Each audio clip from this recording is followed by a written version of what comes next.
Bonjour à toutes et à tous et bienvenue à cette table ronde qui débute la Commit Week, une semaine d'événements au sujet de l'engagement sociétal des entreprises et de leurs salariés. Je suis Héloïse, je suis responsable communication chez Commit et on est vraiment ravis de vous accueillir pour cette table ronde introductive. La Commit Week, comme je disais, c'est une semaine d'événements dédiés à l'engagement.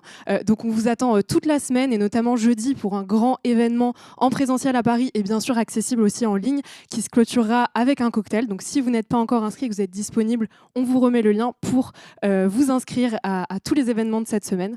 Et pour débuter cette semaine, on va commencer par une table ronde qui s'appelle « Être une entreprise engagée en 2026, qu'est-ce que ça veut dire ?» Et ça va commencer à nourrir nos réflexions sur cette question qui va un peu nous travailler toute la semaine sur comment on s'engage en tant qu'entreprise en 2026. Et donc pour débuter cette semaine, j'accueille tout de suite Julien Guérin, cofondateur de Commit, qui va nous introduire cette table ronde. Merci.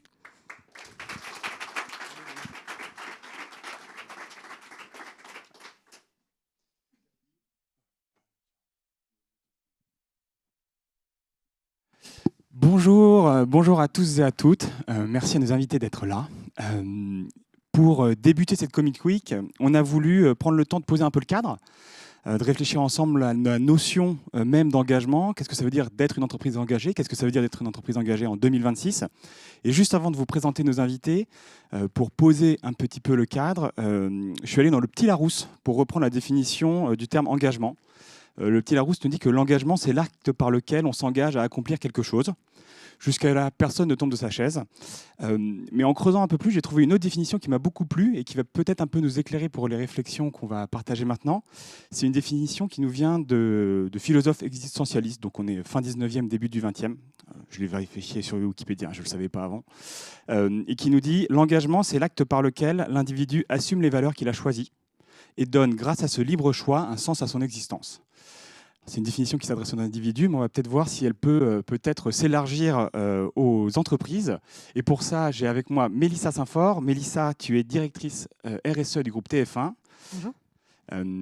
Michael Huet. Michael, tu es délégué général du mouvement associatif. Bonjour.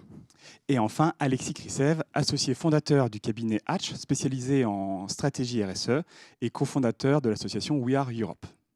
Bonjour, merci. Merci à tous les trois d'avoir accepté notre invitation. Pour commencer, déjà, on a voulu poser un peu les bases. Où est-ce qu'on en est, là, fin 2025, avant de parler de 2025? Où est-ce qu'on en est en termes d'engagement des entreprises, en termes de RSE? Peut-être que, Alexis, tu vas pouvoir commencer par nous dresser un petit peu un constat. On a beaucoup parlé en 2025 du backlash RSE, des actions que Trump a pu mener contre la D&I. En fait, on en est où aujourd'hui sur ces sujets-là? Est-ce que les entreprises se désengagent réellement? Est-ce que ce backlash existe? Est-ce que tu peux donner ton point de vue?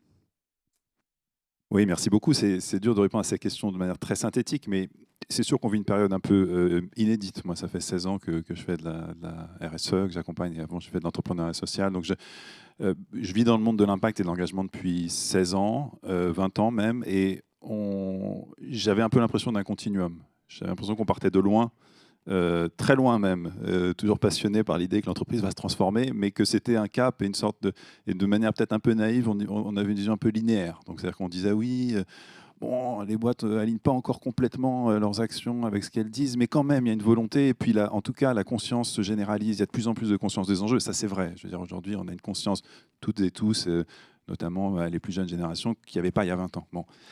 Ce qui est vrai aussi, c'est que depuis un an et demi, on vit une séquence, un an on va dire, une séquence, tu l'as rappelé, pour des raisons géopolitiques, pour des raisons économiques, pour des raisons diverses, une séquence de contraction, en tout cas de remise en cause. Ça, c'est ce qu'on entend du matin au soir. Il y a un narratif qui dit « Ah, durabilité, compétitivité, c'est contradictoire, ça ne va pas ensemble ». Et globalement, une boîte qui veut avancer aujourd'hui, il faut qu'elle se départisse des enjeux RSE parce que de toute façon, le business first, comme si c'était en opposition. Bon. Donc ça, c'est très présent dans le débat public, c'est très visible et globalement, ça domine un peu tout et ça fait souffrir tous les gens du monde de l'impact en se disant, ils tirent un peu leur pied de plomb en se disant combien de temps ça va encore durer ce truc-là, quoi. Pour faire court, c'est le débat et c'est le narratif dominant, mais ça se traduit quand même partiellement dans les entreprises, dans une réalité qui n'est pas exactement ce qu'on constate dans les entreprises. Dans les entreprises, les gens continuent à avancer. Les gens continuent à avancer dans la plupart des entreprises, pas toutes. Il y a aussi, évidemment, au niveau des entreprises, des gens qui disent « Ah non, mais la RSE, maintenant, on s'en fout, ça n'a plus aucun intérêt, on arrête. » Mais celles-là, c'est souvent les entreprises les moins matures, en fait.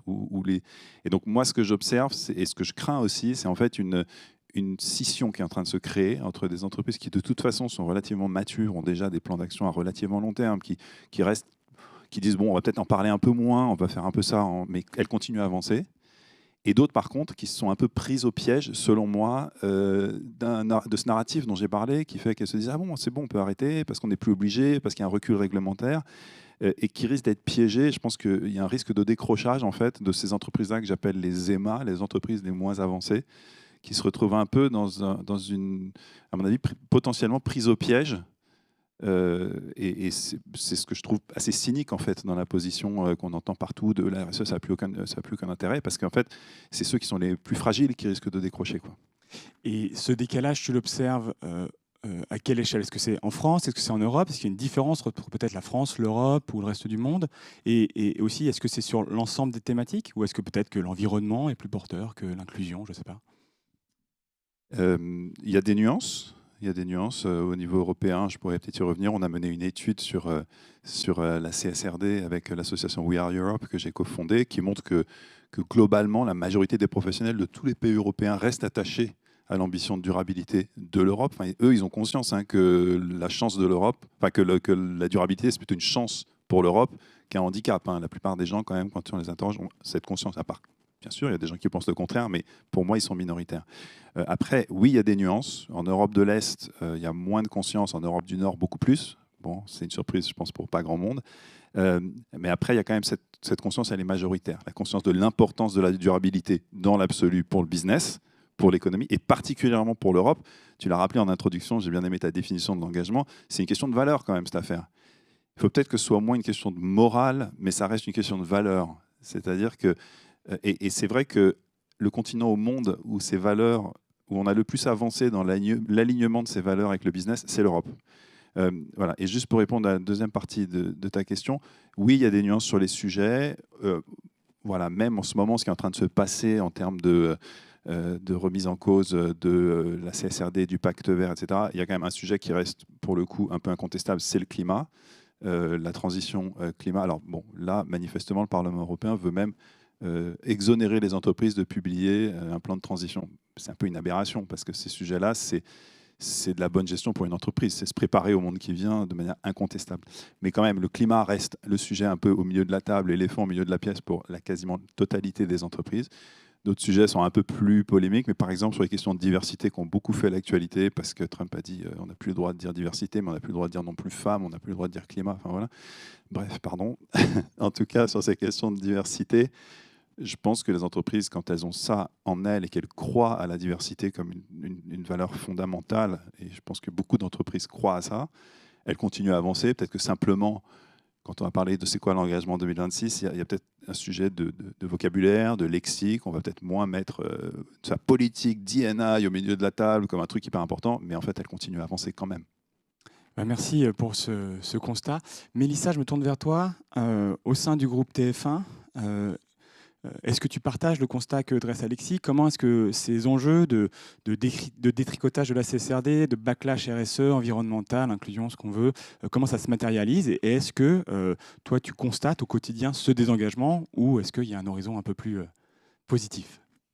Non, alors chez TF1 spécifiquement, l'environnement reste plus positif parce qu'on était une entreprise déjà soumise à la CSRD l'année dernière, et donc on continue de l'être. Et on a considéré chez nous que c'était pas juste un sujet de réglementation obligatoire, etc., mais un vrai sujet de transfo aussi, pour mobiliser et remobiliser les équipes sur la RSE de manière générale, qui chez nous existait depuis 15 ans. Donc là où je rejoins Alexis, c'est que les entreprises maturent sur le sujet. Alors nous, ça fait 15 ans, mais au départ c'était une personne, puis 2, puis 3, puis là ça va faire 2 ans qu'on est 8, donc c'est quand même assez récent. Il y a eu effectivement un boom, je pense, il y a 2-3 ans de la RSE en entreprise, parce qu'il y avait cette menace de la réglementation. C'est vrai que souvent ça marche, quand il y a des obligations, des réglementations, les entreprises s'y mettent. Mais on est une grande entreprise, on est coté, on a du monde pour pouvoir gérer ça. C'est sûr qu'une PME, je peux comprendre qu'elle est carrément flippée de la CSRD et qu'aujourd'hui, elle se dise, je pense même à vous, une entreprise comme Commit, je ne sais pas combien vous êtes, mais vous ne devez pas vous dire que votre impact carbone est énorme et que du coup, le plan de transition est votre première priorité. Donc, c'est sûr qu'il y a un décalage entre une entreprise qui se doit de respecter ces obligations-là. Nous, en plus, on est un média, donc on a une influence sociétale qui est non négligeable, par opposition à une petite PME qui va faire un truc très serviciel, qui n'est pas une industrie directement polluante ou qui n'a pas suffisamment d'employés pour aller faire de l'inclusion un sujet majeur. Là, ça va être plus compliqué. Et donc, c'est beaucoup plus facile de justifier un ralentissement de la RSE parce qu'il y a un backlash, etc., etc. Je pense que les grandes entreprises aujourd'hui, elles peuvent vraiment pas se le permettre. Moi, je le vois à travers le C3D dont on est membre, donc c'est le collège des directeurs du développement durable. Je connais pas de grande entreprise aujourd'hui qui, depuis Trump, il y a quelques mois, a d'un coup arrêté sa politique RSE, son budget, etc., etc. Puisque je pense qu'il y aurait même un vrai backlash interne vis-à-vis des collaborateurs. Quand c'est intrinsèquement lié aux valeurs de l'entreprise, effectivement, aux engagements que l'entreprise a pris depuis quelques années, elle ne peut pas se permettre, en tout cas en France pour l'instant, je ne pense pas, elle ne peut pas se permettre d'arrêter ou d'appuyer sur pause. Ce qu'on peut constater, c'est peut-être des ralentissements sur certains plannings, c'est-à-dire au lieu de faire quelque chose probablement sur des politiques qui sont peut-être moins urgentes, sur l'inclusion, malheureusement, qui va plus subir, je pense, que l'environnement. Au lieu de prendre 1 an, on va peut-être prendre 3 ans, mais on ne peut pas effacer ces lignes-là, en tout cas pas sur les entreprises françaises, encore une fois. C'est vrai que pour des entreprises américaines qui ont des sièges en France, etc., là, je pense que c'est beaucoup plus délicat en interne. Il y a un vrai sujet, je pense même de clivage, où ça a délié certaines langues. Et du coup, peut-être qu'effectivement, des entreprises... Là où en France, on n'osait pas dire qu'on avait un problème avec le sujet de la parité ou je sais pas quoi, bah là, il y a peut-être plus de personnes qui vont se permettre de dire non, mais c'est bon, on verra plus tard pour la parité dans les instances ou je sais pas quoi. Chez nous, c'est pas le cas. Donc, oui, donc certaines entreprises, en tout cas pas TF1 et certainement, en tout cas peu d'entreprises françaises, ça crée du clivage. Est-ce que, juste pour revenir sur son exemple, donc ce que j'entends, c'est en termes de budget, globalement, ça se maintient. Ouais. En termes d'efforts, ça se maintient, en tout cas, ça essaye. Est-ce qu'il y a des arbitrages, pour autant, qui sont faits? J'entends peut-être des projets qui se décalent. Est-ce qu'il y a d'autres arbitrages qui sont faits ou qu'on vous demande? Pour l'instant, pas trop. On nous demande peut-être de prendre 1 an de plus pour des raisons peut-être budgétaires, mais qui ne sont pas liées, pour moi, sincèrement, à une problématique de backlash, qui vont être plutôt liées à un autre problème qu'on connaît tous en ce moment en France, que ce soit la fin du mois pour un Français lambda ou pour une entreprise. En ce moment, économiquement, c'est compliqué. Géopolitiquement, ça l'est. Le budget français, c'est toujours pas voté, etc., etc. Donc, ça crée une incertitude économique et fiscale globale qui fait que certaines entreprises, là, elles ont du mal à se projeter sur leur budget à 3 ans, que économiquement, encore une fois, nous, on dépend quand même beaucoup des annonceurs, de la pub. Donc, si eux-mêmes sont en difficulté, on va l'être aussi. Et donc, du coup, dans ces moments-là, tu peux avoir une fragilité budgétaire qui fait que tu vas déprioriser ou ralentir certaines actions. Mais encore une fois, nous, on ne peut pas se permettre de couper nos engagements et de ne pas avoir d'action qui va en face. Sinon, là, on arrive sur du greenwashing ou ce genre de choses. Et nous, on peut pas se le permettre. Donc, merci pour ces éclairages. Il y a un autre écosystème dans lequel les enjeux budgétaires sont, en tout cas financiers, sont particulièrement prégnants, et on pense au monde associatif. On a beaucoup entendu en 2025, et particulièrement au début 2025, le mouvement associatif lancer un appel pour alarmer sur la situation très inquiétante des finances des associations. Et puis même plus proche, ce matin, j'entendais la campagne des Restos du Cœur vient de se lancer, et au-delà de questions de financement, il y a aussi un problème d'accès à des bénévoles, en tout cas de trouver des bénévoles.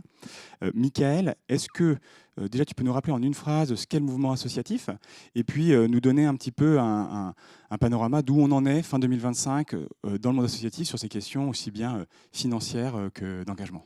Ouais, merci beaucoup et merci pour l'invitation. C'est important pour nous aussi, monde associatif, de venir parler à des gens à qui on ne parle pas toujours ou on ne parle pas quotidiennement. Enfin, on y reviendra sûrement tout à l'heure, mais je pense qu'on a quelque chose à faire ensemble pour agir collectivement. Le mouvement associatif, c'est la tête de réseau des têtes de réseau associatives en France. C'est un peu jargonnant de dire ça, mais en fait, la vie associative française, elle est organisée en secteurs d'activité: le sport, le sanitaire et social, l'éducation populaire, etc., etc. Et le mouvement associatif vient fédérer tous ces acteurs-là pour parler uniquement des associations et du fait associatif en tant que tel et ce que représente le fait associatif dans la société. Et effectivement, si je peux juste citer 3-4 chiffres, il y a 1 400 000 associations en France, ce qui est énorme. Il y en a 700 000 qui sont fédérés, donc le mouvement associatif représente effectivement 700 000 associations. Et on représente également 10% de l'emploi privé français. Enfin, ça, c'est un chiffre qui me paraît assez fondamental, plus que l'automobile, plus que l'agriculture. Donc il y a effectivement 10% de l'emploi privé en France qui est tenu par des associations, par des très grosses associations, et effectivement, c'est surtout elles qu'on entend parler, mais surtout par des toutes petites associations qui emploient 1 salarié, 2 salariés maximum. Et la vie associative, ce n'est pas que des associations qui sont employeuses, c'est surtout des associations qui ne sont pas employeuses. 80% à peu près des associations en France sont non employeuses, donc ils fonctionnent qu'avec des bénévoles, et il n'y a plus que 20% du coup qui fonctionnent avec des salariés. Et dans ces 20% qui restent, il y a à peu près 98%, enfin, la grande majorité fonctionne avec 1 ou 2 salariés, donc ce sont des toutes petites structures. L'exception, c'est plutôt les grosses structures. Ça, c'est important à avoir en tête pour expliquer la situation dans laquelle on est aujourd'hui. Effectivement, on a une contraction des financements, on en entend parler, on a parlé du budget à l'instant. Grosse contraction des financements de l'État, mais des collectivités territoriales également.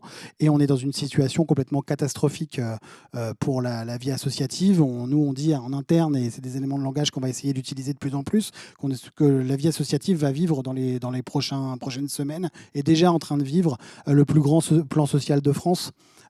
Donc on va avoir des dizaines et des dizaines d'associations qui vont perdre des salariés, qui vont peut-être perdre 1 salarié, mais sur 2 salariés, c'est quand même la moitié de l'activité. C'est énorme, ouais. Et après, on va avoir des plus grosses associations qui vont entamer des plans sociaux globalement.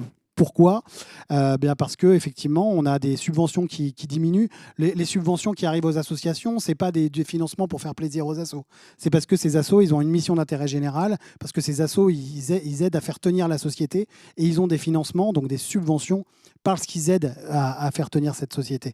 Ça, c'est la première chose. La deuxième chose, c'est qu'on a une transformation des financements des associations aujourd'hui en France.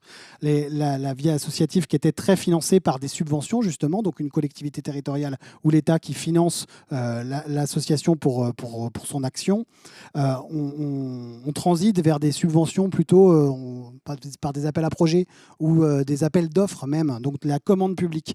Donc on vient contracter encore une fois la marge d'initiative de l'association. Quand l'association elle est financée par une subvention, elle est financée pour son action globale, mais la collectivité locale ou l'État ne vient pas dicter ce qu'elle a à faire.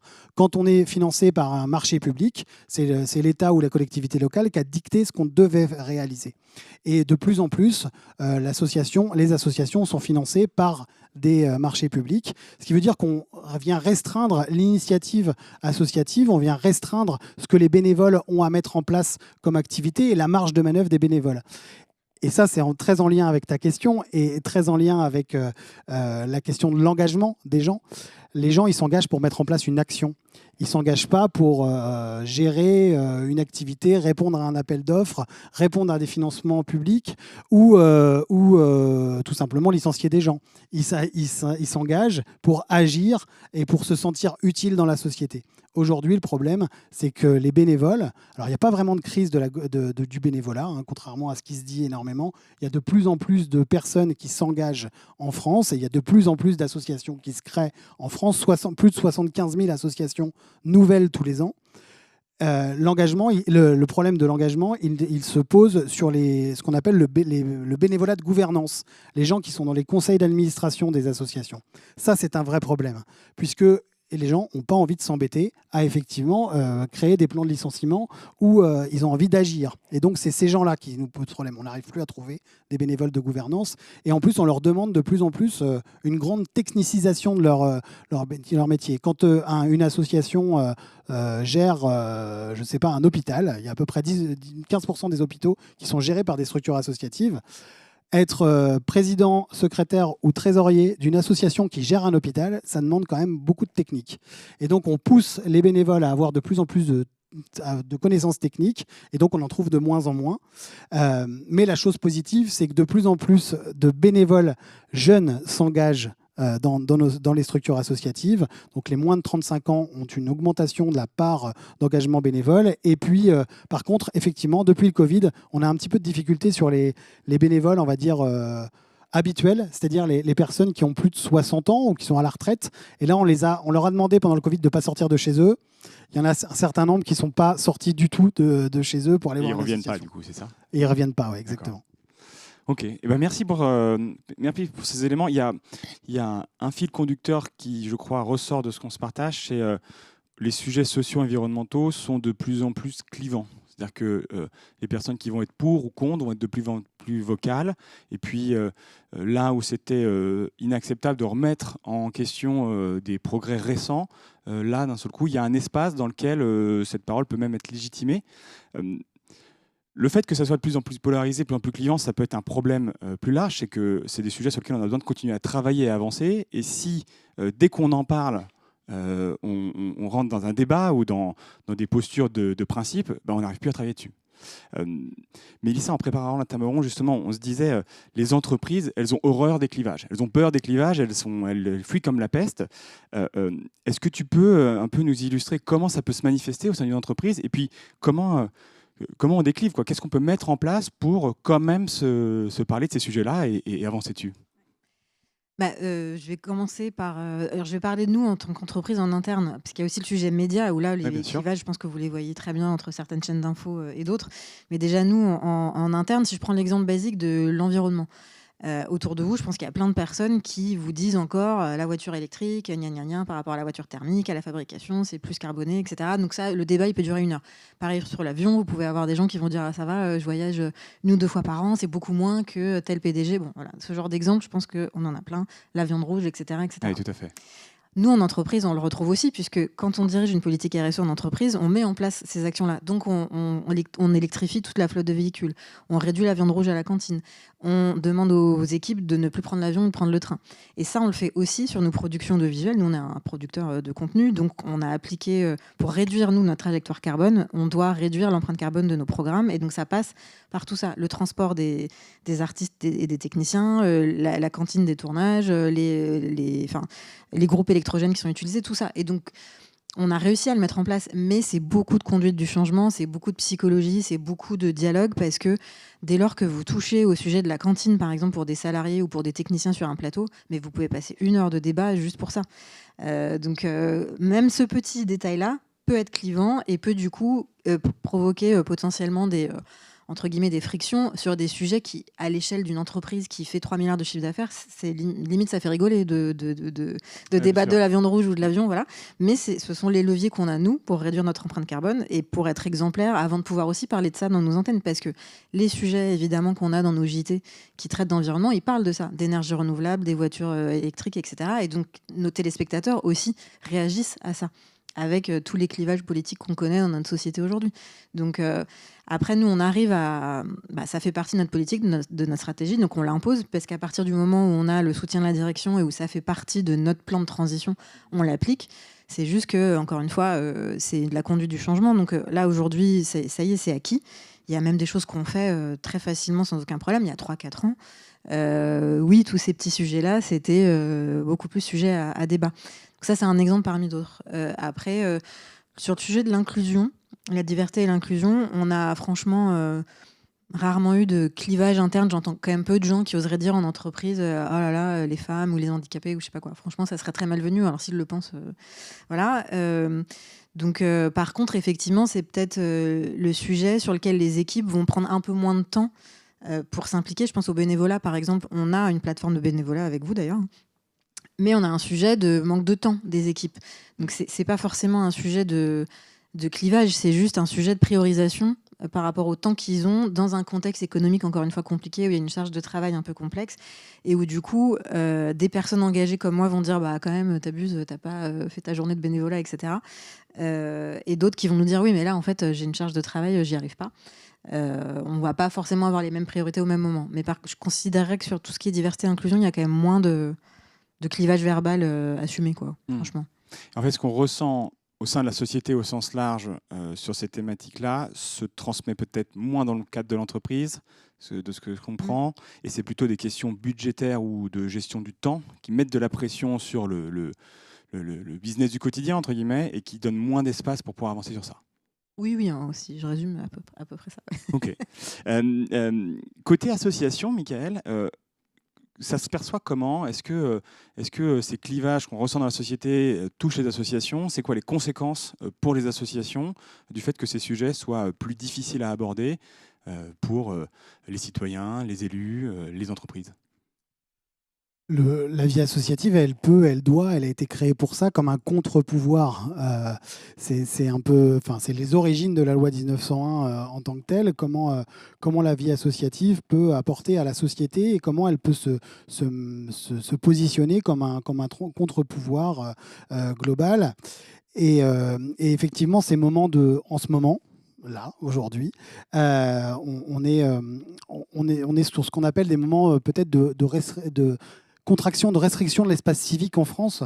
On a une loi qui est sortie il y a peu de temps, il y a quelques années, la loi séparatisme. Et effectivement, le secteur associatif n'a effectivement rien contre cette loi séparatisme, bien au contraire, mais qui vient, c'est à titre d'illustration, on a un contrat qui s'appelle un contrat d'engagement républicain, le CER, et le secteur associatif et le mouvement associatif particulièrement demandent son abrogation depuis le début, qui vient mettre un doigt sur une suspicion sur le secteur associatif comme un lieu où il pourrait se vivre plus qu'ailleurs du séparatisme de façon très, très globale. Et donc, on nous demande de signer à chaque fois, donc toutes les associations qui demandent une subvention signent ce contrat qui n'a de contrat que le nom, puisque c'est pas un contrat, c'est quelque chose de mutuel. Là, en fait, c'est l'association qui signe un document, et ce document, il est particulièrement mal fait. Et donc, on voit l'État, dans certains endroits, pas partout, venir faire pression sur des associations, notamment des pressions de financement. C'est-à-dire, à partir du moment où une association va jouer ce rôle de contre-pouvoir, on va venir lui dire, puisque tu as joué ce rôle, tu ne respectes pas le contrat d'engagement républicain, et donc on va t'enlever ce financement, on va t'enlever ton financement, ta subvention. Voilà. Et donc, c'est des choses qui... et donc, c'est des sujets que l'on vient d'évoquer là. On parle de sujets d'inclusion, on parle de sujets en lien avec l'environnement. Voilà, quand les associations, on parle de production intellectuelle, culturelle. Tu peux juste nous rappeler 2-3 éléments qu'on retrouve dans le contrat d'engagement républicain, peut-être pour mettre un peu... Parce que je crois que c'est des grands principes. C'est des grands sur principes. La plupart desquels on est... Il n'y a pas de sujet. Oui, voilà. C'est des grands principes sur pratiquement sur tous les sujets. Il n'y a pas de sujet du tout, bien entendu, que la vie associative respecte ça. Mais par exemple, la question du respect de l'ordre. Est-ce que quand on fait une manifestation non violente, est-ce qu'on fait un sitting, est-ce que... de base, à partir du moment où on fait cette manifestation non violente et qu'elle est là pour manifester, pour dire quelque chose pour lequel on n'est pas d'accord, bien entendu qu'on va s'opposer à quelque chose. Mais on a des associations qui ont été, alors pas condamnées, parce qu'à chaque fois que ça va en justice, l'État perd, mais qui sont faits, qui ont été des subventions qui n'ont pas été données à ces associations-là. Et en tout cas, on voit même que pour les associations, elles se brident elles-mêmes. C'est-à-dire que je ne vais pas agir de façon très revendicatrice, puisque sinon, je vais potentiellement avoir le CER qui va me tomber sur la tête. Donc c'est une forme de censure induite. D'autocensure. C'est pas que c'est pas que je suis censuré, c'est que je ne peux pas prendre le risque de porter un message. Oui, potentiellement, je m'auto-censure dans le message que je veux porter. Et ça, c'est sur des sujets qui nous concernent tous. Donc voilà, donc on est vraiment sur ce climat qui est assez un climat de suspicion et qui nous pose vraiment problème. Merci pour ces explications. Et c'est vrai que le contrat d'engagement républicain est quelque chose qu'on connaît parfois rarement. Si on prend un petit peu plus de recul, Alexis, sur la RSE au sens très très large, donc l'ensemble des enjeux sociaux et environnementaux auxquels on peut être confronté, on va avoir besoin de coopération pour continuer à travailler sur ça. L'environnement en premier lieu, mais tous les sujets sociaux aussi. Comment est-ce qu'on fait pour faire une RSE qui soit moins clivante? Comment est-ce qu'on fait pour embarquer tout le monde dans la RSE, y compris dans les boîtes ou dans le monde public, celles et ceux qui ne sont pas forcément pour, parce que les solutions, elles peuvent pas... Enfin, on ne va pas construire les solutions qu'avec ceux qui sont d'accord. Il faut qu'on ait tout le monde pour avancer. Est-ce que tu as des pistes sur ça ou est-ce que tu vois des tendances qui émergent? Oui. En réaction à ta question, ce qui me vient, c'est que je ne suis pas sûr que ce soit la RSE qui soit clivante. Il y a juste un truc que j'aimerais redire ici, c'est que ce qu'on vit et qu'on appelle là clivage, opposition, etc., je voudrais juste qu'on prenne un moment de recul pour se dire, il ne faut pas oublier, c'est une offensive politique. C'est pas d'un coup, il y a des gens qui sont pour le climat, contre le climat, et puis ils se valent. Ça arrive que dans les débats télévisés, pas sur TF1, mais dans certains endroits, on mette en face des gens en disant « Ah bah oui, c'est représentatif de la société, il y a 50% qui sont pour, 50% qui sont contre ». Non, enfin, le changement climatique, par exemple, c'est pas une opinion. Voilà. Puis les salariés en entreprise, pour le coup, ne sont pas clivés par rapport à ça. Hein. Voilà. Donc, je voudrais juste redire ici que ce clivage, avec des grosses guillemets, il est alimenté. C'est le fait d'une séquence politique. C'est une offensive. Faut bien nommer les choses. Et c'est pour ça qu'on voit un décalage très fort entre ce qu'on a l'impression de voir dans le débat public et ce qui se passe dans les entreprises. C'est qu'il y a un relatif consensus. Là, il y a l'étude qui vient de sortir d'AXA, qui sort chaque année sur les 10 risques les plus fortement identifiés par le grand public et par les entreprises. En numéro 1, c'est le changement climatique pour tout le monde. Il n'y a pas de débat. Enfin, je veux dire, donc les gens qui voudraient faire croire que ah non, mais il y a clivage, attention, le climat, c'est pas très important, etc., ou l'inclusion, c'est pas très important. Non, ils profitent actuellement d'une séquence et d'une opportunité politique, un alignement des planètes. Je ne veux pas faire trop de politique, c'est pas trop mon domaine, mais qui donne quand même de la place à une offensive réactionnaire, il faut nommer les choses, qui a beaucoup plus d'audience qu'elle n'en avait il y a quelques années. Voilà, à tous les niveaux. Donc quand tu prends, alors évidemment, présent à l'esprit de tout le monde, il y a Trump. Mais c'est vrai partout, en fait. Au niveau européen, moi qui suis assez engagé sur les sujets des valeurs de l'Europe et de l'engagement européen, pourquoi est-ce qu'il y a eu d'abord le pacte vert, qui était incroyable, hein, le pacte vert, c'est une avancée spectaculaire. C'est-à-dire de dire maintenant, l'entreprise va mesurer sa performance à l'aune du financier et de l'extra-financier. C'est une révolution, c'était une avancée majeure. Ça a été rendu possible par une certaine conjonction politique. Puis, il y a eu un changement politique. Et aujourd'hui, on observe un recul et une remise en cause majeure. Bon, c'est pour dire que il va falloir à un moment se dire bon bah ok, il y a ça, c'est la situation politique, elle va pas changer tout de suite. Donc comment on avance? Je pense que comment on avance, c'est de reprendre conscience qu'il y a beaucoup plus de consensus que ce qu'on pense en fait. Il y a beaucoup moins de clivage. Le clivage, c'est une instrumentalisation. C'est justement des gens qui essaient de dire non, mais on n'est pas d'accord, etc. Et du coup, bah, des gens qui étaient moins vocaux. C'est aussi un peu une revanche en quelque sorte, c'est-à-dire que quand tu prends par exemple le devoir de vigilance, qui est une loi sur laquelle la France a été pionnière, avec notamment Dominique Potier, qui est un député qui a porté cette loi en 2017, la France était la première à mettre dans sa loi la notion de devoir de vigilance, donc de rendre responsables des entreprises qui dans leur filière voilà, se rendent coupables, par exemple, d'atteinte aux droits humains. Bon, la France a été pionnière là-dessus. Bien, ça s'est passé quand même au forceps, cette loi en France. Il y a des gens qui ont un peu fait le dos rond, qui n'étaient pas trop d'accord qu'on vienne les pénaliser pour ça. Bon, quelques années plus tard, quand à un moment la séquence politique permet à des gens de se dire oh là il y a de la lumière, on va peut-être pouvoir remonter au créneau, bah, c'est ce qui est en train de se passer. Et donc ils viennent prendre une revanche médiatique. C'est une revanche plus que médiatique parce que ça se traduit quand même malgré tout sur certains financements qui n'ont plus lieu, sur des interdictions, sur une repriorisation d'autres sujets. Donc on vit dans un moment sociétal, politique, géopolitique qui ne permet plus de dire ah oui, on est tous d'accord, l'engagement, la RSE, c'est la priorité de tout le monde. Donc, comment, pour maintenant venir à ta question, pardon, je suis un peu long, mais, ça me semblait important, comment on revient à ces sujets? Eh bien, on doit se réinventer. On ne fait que se réinventer. Et il faut rebâtir du consensus dans cette séquence-là. Et il ne faut pas être aveugle à ce qui se passe. Oui, c'est clivant parfois, certains sujets. Et ce qui est clivant, c'est avant tout les postures moralisatrices. C'est les postures de principe, c'est les donneurs de leçons. Nous tous, ça nous énerve. Hein. Les déjeuners du week-end, quand tonton fait une grande leçon sur c'est ça qu'il faut penser, ça énerve tout le monde, quoi. Enfin, voilà.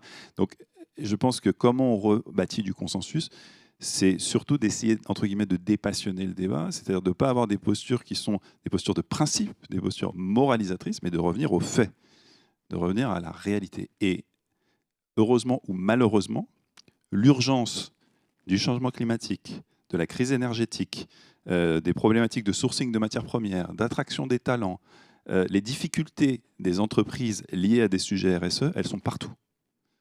Donc si on accepte de reprendre ces sujets sous un prisme beaucoup plus pragmatique, concret, stratégique, on peut rebâtir du consensus. C'est facile de rebâtir du consensus. Est-ce que c'est une priorité pour une entreprise, quelle qu'elle soit, une ETI industrielle, de continuer à pouvoir alimenter en énergie son usine l'année prochaine? Je veux dire, c'est pas très polémique comme sujet, quoi. Non, je pense si l'énergie fait plus 50% l'année prochaine, ou si on nous coupe le robinet d'approvisionnement du gaz, par exemple, hein, on est très dépendant pour notre énergie de pétrole, de gaz étranger. Si on nous coupe le robinet, est-ce que moi, dans mon entreprise, ça peut me poser problème? Oui, ça peut poser un gros problème, par exemple. Est-ce que si demain, on ne peut plus attirer des ouvriers spécialisés ou des personnes extrêmement pointues sur certains domaines d'excellence, ça va poser un problème? Oui, ça va poser un problème. Donc je pense, et c'est une vision un peu des passionnés, un peu pragmatique, mais c'est ce qui nous caractérise toujours chez Hatch, c'est de se dire, repartons de l'entreprise, en fait, repartons de ses problèmes, de son quotidien. Et effectivement, il y a certaines postures, on doit aussi se remettre en cause dans le monde de l'engagement et de la RSE. On a aussi, nous, profité d'une séquence réglementaire, au contraire politique. On se disait, ah mais ça y est, c'est le grand soir, enfin, on parle plus que de ça. Donc on en a peut-être fait un peu trop aussi, il faut reconnaître, en disant, mais si c'est sûr, tout est bon pour le business, tout ce qu'on fait en matière de RSE, c'est toujours bon pour le business. Là aussi, il faut se calmer. Donc de part et d'autre, il faut, je pense, c'est un peu, pour moi, l'entrée dans l'âge de raison, dans l'âge mûr de la RSE, ce qui est en train de se passer. Ce qui est en train de se passer, c'est qu'il faut qu'on se repose autour de la table en disant, attends, ce truc-là, est-ce qu'il est prioritaire ou pas? Est-ce qu'il est réellement utile pour nous? Est-ce qu'il est réellement aligné avec ce que nous sommes, avec nos valeurs en tant qu'entreprise, avec nos enjeux, avec ce qu'attendent nos clients, nos parties prenantes, etc. Donc, par exemple, on a des missions en ce moment pour certains de nos clients, des grands groupes que je ne citerai pas, qui nous demandent de rechallenger la feuille de route RSE pour se reposer la question de est-ce qu'on a les bonnes priorités? Est-ce que c'est vraiment utile dans le monde qui est le nôtre? Est-ce que c'est vraiment la priorité? Donc on peut rechanger des choses, il faut rechallenger tout le temps. Mais quand on s'appuie sur la réalité des choses, les impacts, les risques, les opportunités, c'est ça hein, les enjeux des entreprises RSE. Oui, et puis des grands principes ou des grandes valeurs sur lesquelles il y a un débat, mais par contre des matérialités du quotidien. Exactement. Mais par contre, les enjeux, encore une fois, hein, ce qu'a apporté notamment le cadre de la CSRD, c'est de poser ces sujets par un prisme qui est celui des impacts, des risques, des opportunités. Des risques ESG pour le business, si on ne les monitore pas aujourd'hui, on se met en danger, quoi, tout simplement. Donc il faut revenir à la réalité de ce qui est bon ou pas pour l'entreprise, ce qui la menace à court, moyen, long terme. Il faut simultanément regarder le temps long et le temps court. On est très contraint par du temps court en ce moment, mais nous, on fait des missions, par exemple, avec des codires d'entreprises, par exemple dans le monde des cosmétiques, pour imaginer leur entreprise dans 15 ans, dans 10 ans. Si tu ne fais pas cet exercice aujourd'hui, c'est tellement compliqué de piloter, de naviguer, que tu peux te tromper tout simplement, tu peux mal prioriser. Donc il faut naviguer entre temps long, temps court, par les risques, opportunités, impacts, peut-être un peu moins RSE, un peu moins écologie, un peu moins valeur morale, mais il y a du boulot à tous les étages, quoi. Mélissa, je crois que ça résonne avec des choses que vous vivez chez TF1. Est-ce que tu veux nous en parler un petit peu et comment est-ce que vous mettez ça en œuvre aussi après avec vos salariés, la chaîne? Oui, pour rebondir sur ce que disait Alexis, déjà, effectivement, je pense qu'il y a eu pendant longtemps peut-être des politiques RSE dans certaines entreprises qui n'étaient pas suffisamment liées au business même de l'entreprise. Et donc, ça a pu créer, non pas ce clivage, mais ce décalage entre des engagements d'un côté et de l'autre, les actions concrètes, le business de l'entreprise. Et là où la RSE marche le mieux, c'est quand en fait elle est intrinsèquement liée à l'offre, au produit. Effectivement, une entreprise de cosmétiques, si elle ne se pose pas la question maintenant du sourcing de ses matières premières, de l'impact carbone de son packaging, etc., clairement, elle prend 15 ans de retard. Donc là, il y a un vrai lien entre les deux. Si par contre, une entreprise de cosmétiques, elle fait une politique RSE sur, j'ai pas d'idée là, mais un truc qui n'a rien à voir, clairement, ça va provoquer un décalage et les salariés vont pas comprendre. Et du coup, on va ressortir en permanence ce clivage, pour le coup, court terme, long terme, où là, les dirigeants de l'entreprise vont être en mode, non mais ce qui compte, c'est finalement notre chiffre d'affaires à horizon 2-3 ans. Donc là, c'est sûr que c'est la priorité numéro 1, c'est de réaligner un peu ça, parce que si on est trop décalé du cœur business, clairement, on perd la direction générale, surtout en ce moment où, effectivement, il y a un contexte économique et politique compliqué. Après, pour revenir sur peut-être ce dont on avait parlé au téléphone par rapport au sujet de clivage ou au sujet politique dont tu parlais, c'est que nous, on est un média et donc, pour éviter justement qu'il y ait ce clivage qui est entretenu par certains médias dans la société, c'est d'apporter des faits, d'apporter des preuves, donc d'avoir des sujets de JT entre autres, mais pas que, qui vont ramener de la pédagogie sur des sujets qui peuvent initialement être clivants, hein, comme l'environnement, l'inclusion, etc.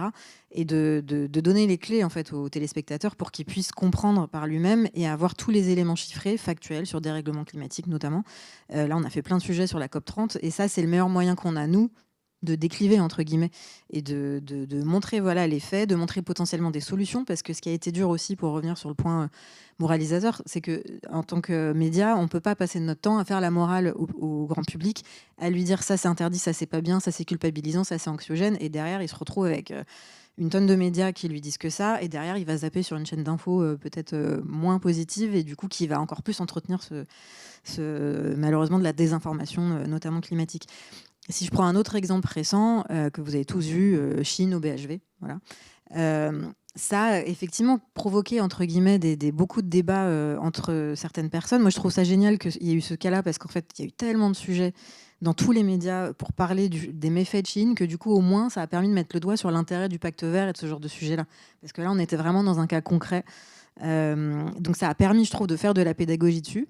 Par contre, il y a eu des interviews de consommateurs dans ce magasin qui disaient basiquement fin du mois contre fin du monde, pardon, mais moi j'ai fait mon choix. Et c'est vrai que dire à ces gens-là, parce que nous on est des cadres parisiens, on a quand même une vie sans doute plus aisée que d'autres, mais certaines personnes en France, il y en a je crois 57% qui finissent la fin du mois à découvert. Pour eux, c'est un vrai sujet de clivage. Ça, de faire ce type de choix-là, c'est compliqué. Et là, nous, on doit leur donner des clés, en fait, pour leur expliquer comment mieux consommer, etc. Sans qu'on soit que dans ce truc tout noir ou tout blanc de oui ou non, telle marque au BHV. En tout cas, je trouve que ça a mis en exergue cette problématique-là qui était hyper intéressante. Alors, effectivement, fin du monde, fin du mois, ça une formule qui commence à être consacrée.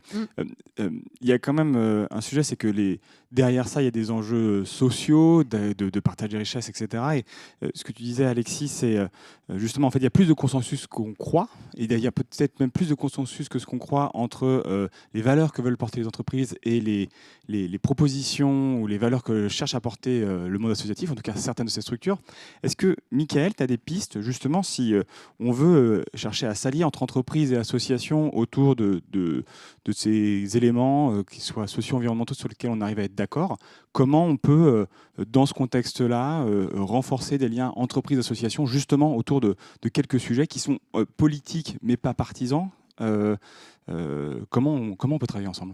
Mais je pense que c'est ça le sujet, c'est que nous, au sein du mouvement associatif, avec nos membres, donc la moitié des associations en France, hein, c'est quand même pas rien, on a assumé le fait qu'on était des acteurs politiques. Je pense que ça, c'est important à un moment donné que les entreprises viennent l'assumer aussi, viennent l'afficher. Nous, on a dit, nous sommes des acteurs politiques. Et on a même été plus loin puisqu'on a dit, on a une vision politique de la société qui fait qu'un parti, en tout cas le parti, les idées d'extrême droite sont à rejeter. Et ça, c'est quelque chose qui est assez fort en termes de posture. Et je pense qu'on avait besoin de ça à l'interne du secteur associatif, de venir réaffirmer ces valeurs, de venir réaffirmer ce positionnement et venir dire que nous sommes des acteurs politiques. Et quand on est des acteurs politiques, puisqu'on agit peut-être au plus près des besoins des habitants, peut-être au niveau territorial. Et ça, je pense que c'est important à un moment donné. C'est important, en tout cas, je trouve, que les entreprises puissent aussi avoir ce regard-là et alors pas aller jusque-là, bien entendu, et on comprend bien pourquoi, mais se dire à un moment donné que les synergies qu'on peut mettre en place dans les territoires entre associations, collectivités territoriales, fondations, qui sont des acteurs particulièrement importants, les fondations d'entreprises notamment, et des entreprises en tant que telles, doivent permettre à ces acteurs politiques que sont la vie associative d'avoir les moyens d'agir, peut-être au plus près des habitants. En fait, je pense qu'il faut qu'on ait une réflexion un petit peu moins macro sur la suite et sur nos enjeux politiques, peut-être de revenir à du pragmatisme, comme tu le disais tout à l'heure. Et puis, je trouve qu'il y a quelque chose qui peut jouer au sein des territoires, au sein de nos communes, au sein de nos intercommunalités, qui doit permettre à un moment donné de mettre tout le monde autour de la table et de se partager les enjeux. Je trouve qu'aujourd'hui, c'est l'échelle territoriale la plus fine qui doit nous permettre de partager ces enjeux. Et il va falloir qu'on se mette autour de la table, tous les acteurs que je viens de citer, pour pouvoir travailler ensemble et pousser des choses. Alors, pousser une politique, pousser une vision. Il ne faut pas qu'on laisse la politique aux politiques, je pense. Il faut vraiment que nous, on puisse s'investir là-dedans et construire notre vision politique collective. Et c'est en ça, je me dis que cet échelon-là est particulièrement important, puisque c'est cet échelon-là qui touche la vie des gens. En fait, il ne faut pas qu'on fasse de la politique méta, il faut qu'on fasse de la politique sur ce qui fait changer la vie des gens. Et c'est en ça où l'association est un endroit très, très intéressant, puisque une asso, c'est quoi? C'est deux personnes qui ont un projet et qui se disent on a repéré un constat, on a fait un constat collectif à 2, 3, 10, 15, 20, et on va agir pour résoudre ce problème-là. Utilisons cet outil, qui est un outil hyper moderne au final, pour régler les problèmes dans les territoires, pour les territoires. En fait, ce que j'entends, c'est quand on décide de travailler sur la lutte contre le changement climatique ou la progression des droits de minorités, que ce soit l'égalité femmes-hommes ou les personnes en situation de handicap, c'est un sujet politique par nature, dans le sens où il concerne tout le monde. Ce n'est pas forcément un sujet partisan, et là, c'est moins peut-être le propos. En tant qu'entreprise, Mélissa, quand tu entends ça, comment tu le reçois et c'est quoi l'espace dans lequel on peut travailler ensemble ? Alors, il y a plusieurs choses. Si je reprends le sujet de l'inclusion, si je prends l'exemple d'un programme phare que vous connaissez tous, qui est la Starac, qui en ce moment, ça n'a rien de politique, la Starac. C'est une émission de variété, un château, voilà.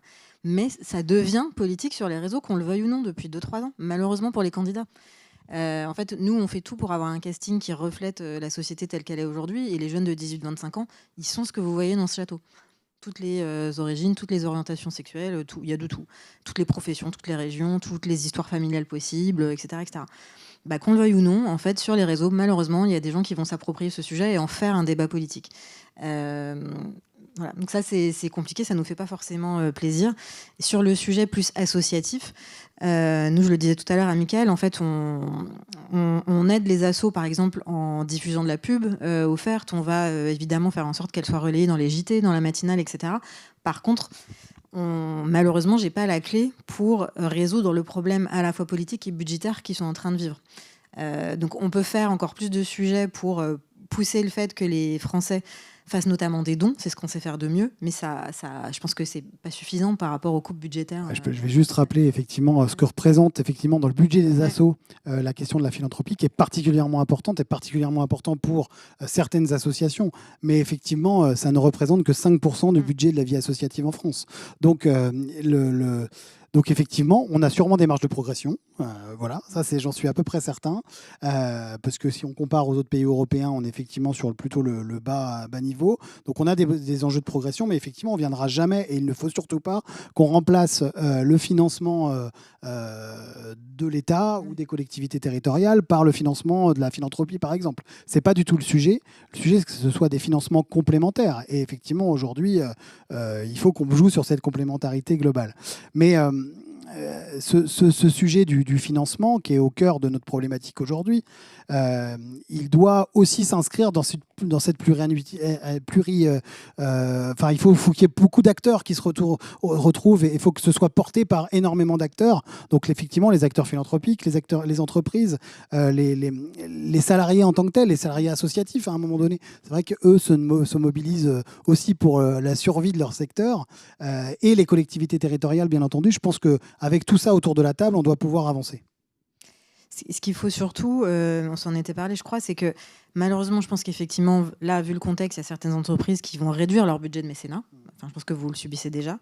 Et c'est très compliqué pour des assos, du coup, de survivre en ayant des coupes par-ci, par-là de chaque entreprise qui mettait X milliers d'euros en mécénat. Et si tu fais moins 10% partout, c'est complexe. Et c'est vrai que les entreprises, là, encore une fois, dans cette problématique un peu d'urgence, de problématiques budgétaires et autres, elles cherchent des programmes plus concrets. C'est-à-dire que là où avant, elles acceptaient de faire du mécénat purement philanthropique avec un chèque en gros, et et elles cumulaient un peu plusieurs chèques auprès de plusieurs assos. Là, elles veulent rentrer dans des projets plus concrets dans lesquels elles peuvent impliquer leurs salariés, qui peuvent vous être plus utiles à vous, mais ça demande vachement plus de temps, de détails, de bénévolat entre guillemets des deux côtés. Donc ça, c'est une nouvelle complexité. Mais elles recherchent de plus en plus ça pour aussi, encore une fois, créer du sens et être cohérent avec les valeurs initiales de l'entreprise et dire nos engagements, c'est ça, et donc ce qu'on fait avec des assos, c'est ça, et c'est pas juste du chèque. Mais ça demande un temps qui est en ce moment très précieux dans certaines entreprises.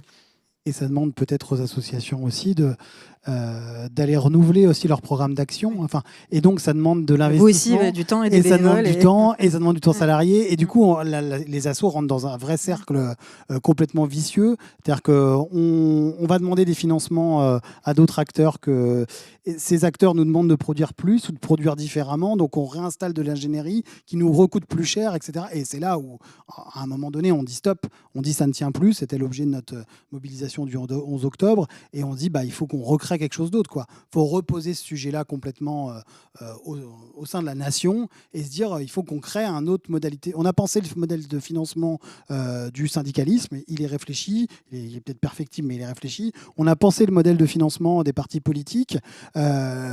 On a pensé la création de la vie associative, mais on n'a pas pensé le financement de la vie associative. Aujourd'hui, on finance la vie associative par des choix politiques. Donc ça, on a vraiment un enjeu de modification de ce prisme-là très très important et assez rapidement malheureusement, sinon on va avoir un paquet d'associations sur le carreau.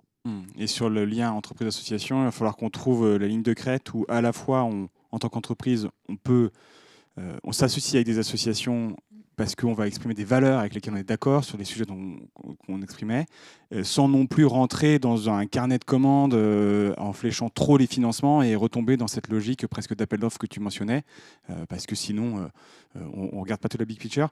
Je vois que le temps file. On va juste, pour avoir le temps de prendre quelques questions, juste en conclusion, je voulais juste vous poser à tous les trois un mot ou une idée que vous retenez avec ce qu'on a abordé. Être une entreprise engagée en 2026, qu'est-ce que ça veut dire pour vous? Est-ce qu'il y a une chose que vous voulez retenir? Mélissa, je commence par toi. Non, moi je ferais surtout un appel aux salariés des entreprises parce que c'est à eux de porter aussi ces engagements, de faire savoir que c'est important à leur direction. On a souvent eu, en fait, pendant longtemps, on nous a dit oui, les salariés, notamment les jeunes, cherchent de plus en plus de sens dans leur entreprise, etc.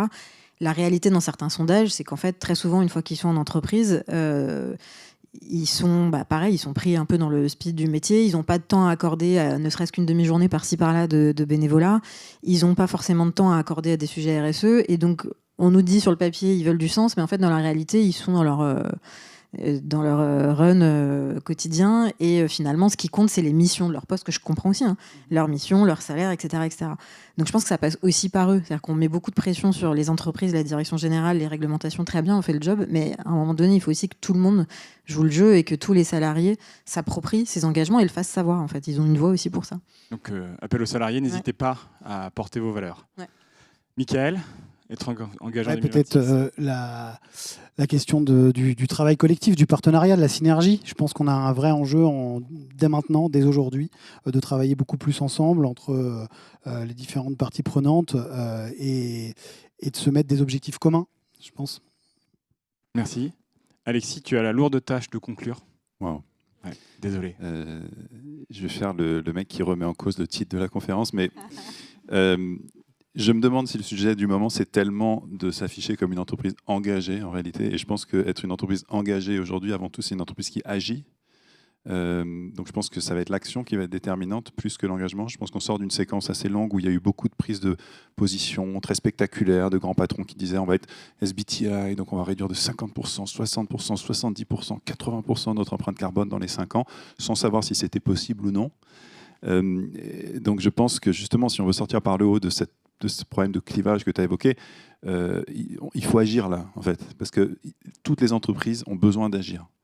Donc une entreprise, pour moi, engagée, ce que j'observe au quotidien auprès des entreprises qu'on accompagne, c'est une entreprise qui identifie ses enjeux, donc qui connaît ses risques, qui comprend ses risques, qui choisit ses combats. C'est pas une entreprise engagée, il y a quelques années, c'était peut-être celle qui faisait tout bien sur le questionnaire RSE, qui était bonne élève partout. Non, aujourd'hui, il faut choisir ses combats. Et ces combats, c'est quoi pour une entreprise? C'est ceux qui vont lui permettre d'exister encore dans 5 ans, dans 10 ans, dans 15 ans, dans 20 ans, de continuer à se développer dans un monde qui est en mutation ultra rapide.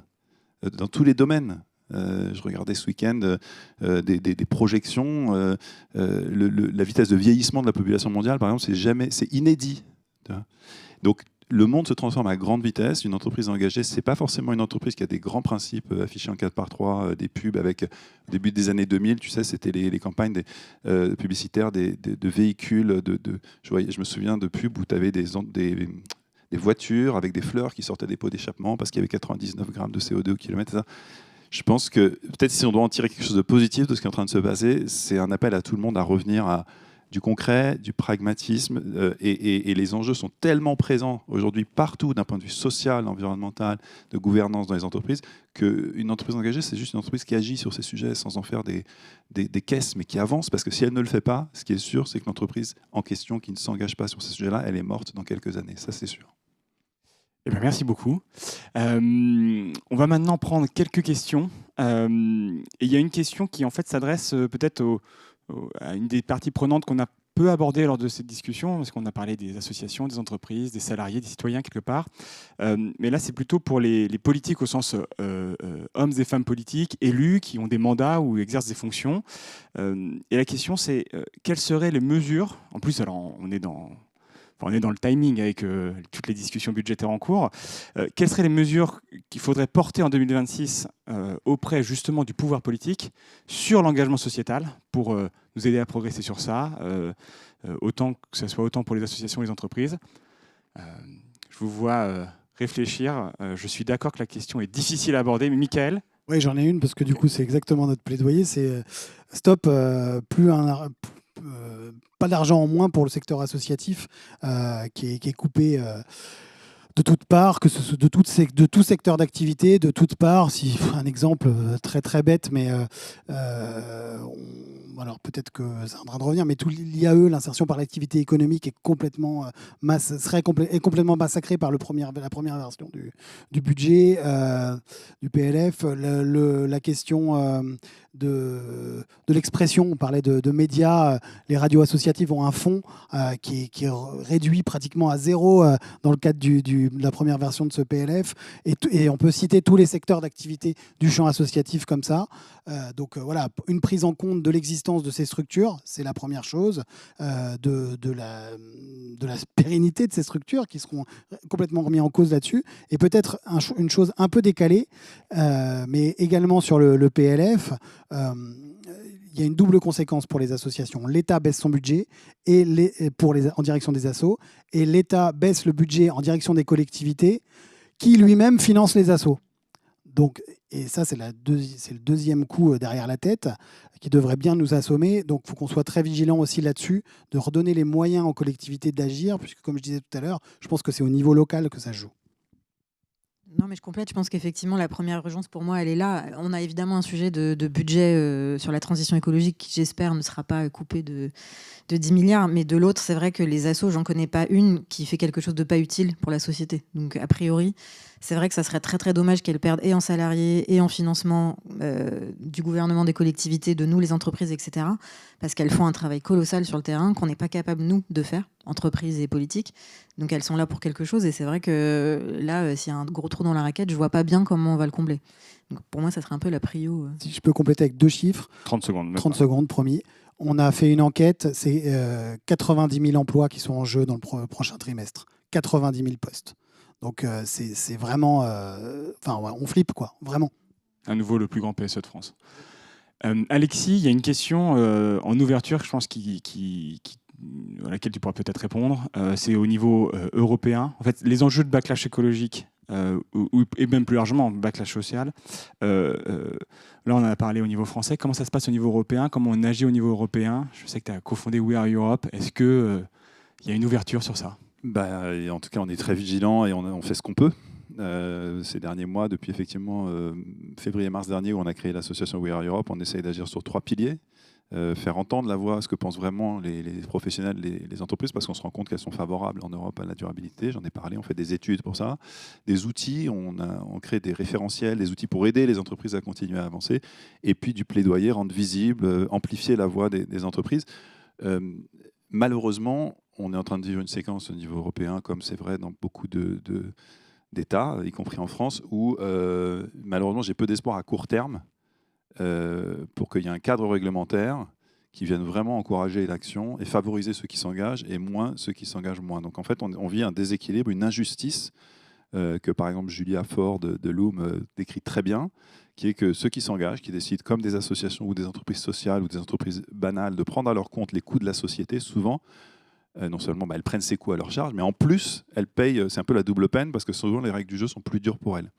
Donc je rêve d'un cadre réglementaire français, européen, qui favorise ceux qui s'engagent. Ce serait la moindre des choses. Ce serait juste puisqu'elle génère des... Je sais pas, tu prends les Restos du Cœur, le budget des Restos du Cœur, l'argent que les Restos du Cœur font économiser à l'État, c'est juste un juste retour des choses que l'État contribue à leur action, puisqu'il fait économiser. Il y a des exemples comme ça à tous les niveaux. Donc j'aimerais, et on a cru avec le Pacte vert que le cadre réglementaire, ou avec la CS3D, le devoir de vigilance, que le cadre réglementaire allait venir rééquilibrer les choses. À court terme, malheureusement, j'ai peur qu'on ne puisse pas trop compter dessus. En tout cas, quand je dis court terme, c'est dans les 2, 3, 5 ans qui viennent. La séquence politique qui est lancée là, elle ne va pas trop permettre ça. Donc je rêve. On fait ce qu'on peut, il faut faire entendre ceux qui veulent qu'on tienne bon là-dessus, et on fait tout ce qu'on peut pour, il faut agir, il ne faut pas renoncer, c'est une vraie bataille. Après, juste pour répondre à la question de qu'est-ce que j'espère, ou ce sur quoi il faudrait mettre le focus pour moi, tous ces sujets, finalement, quand on essaie de voir vers quoi ils convergent, et vous l'avez très bien illustré avec l'exemple fin du monde, fin du mois, c'est qu'on peut raconter ce qu'on veut, la question c'est celle de la redistribution de la richesse, en fait, à la fin du fin. L'acceptation et l'acceptabilité de la transition écologique, elle passe par juste de la justice sociale et de la redistribution de la richesse. Le problème de fond, les gens qui disent non mais ne montez pas le prix de l'essence, c'est pas qu'ils sont contre c'est pas qu'ils sont contre et qu'ils croient pas au changement climatique. C'est juste qu'ils n'arrivent pas à boucler les fins de mois. Donc si on ne s'adresse pas à ce problème-là, on n'arrivera pas à adresser les autres. Donc peut-être que si on doit préserver ou faire des choses au niveau du budget, c'est d'abord de faire en sorte d'alléger un peu la charge sur les personnes qui tirent le plus la langue à la fin du mois. Eh ben, merci beaucoup Alexis, merci beaucoup à tous les trois d'avoir accepté notre invitation pour parler de ce qu'est l'engagement des entreprises en 2026. On vous quitte sur ces mots et merci à toutes celles et ceux qui nous ont écoutés à distance, et on peut se retrouver toute la semaine avec la Commit Week. On a plein d'événements, on va pouvoir reparler de ces sujets. Il y a aussi un événement autour du handicap, puisque c'est en ce moment la semaine européenne pour l'emploi des personnes en situation de handicap, et je vous souhaite un bon appétit à tous. Merci.